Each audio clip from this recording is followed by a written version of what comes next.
ഏക്ക എന്ന് പറഞ്ഞ വണ്ടിയാണ് അല്ലേ? ഏക്ക ഏക്ക EKA. ഇത് ഇലക്ട്രിക്കാണ്. നന്നായിരിക്കുന്നുണ്ടല്ലേ കാണാൻ പെയിൻ്റൊക്കെ. ഏക്ക ഭാരത് കി ഏക്ക. ഏക്ക അതാണ് വണ്ടിയുടെ പേര്. ഇലക്ട്രിക്കാണ്. ഫ്യൂച്ചർ എന്തായാലും ഇലക്ട്രിക്കിൻ്റെ ആയിരിക്കും കേട്ടോ, സംശയമില്ല. ഇവിടെ കൂടുതൽ കാണുന്നത് ഈ എക്സ്പോയിൽ ഓട്ടോ ഷോയിൽ നമ്മൾ ഈ ഏക്ക എന്ന് പറഞ്ഞ വണ്ടീനെ കുറിച്ചിട്ടാണ്. കൂടുതൽ ഇലക്ട്രിക്കാണ് ഇവർ പ്രോത്സാഹിക്കണം കൊടുക്കണത്. EKA EKA.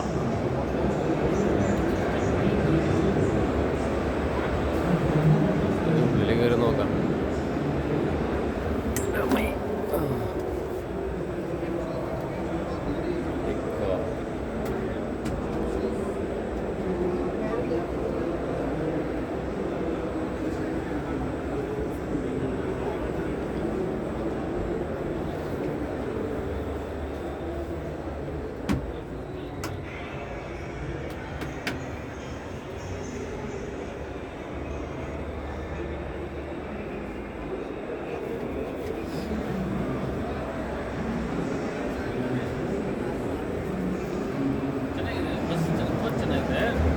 DWP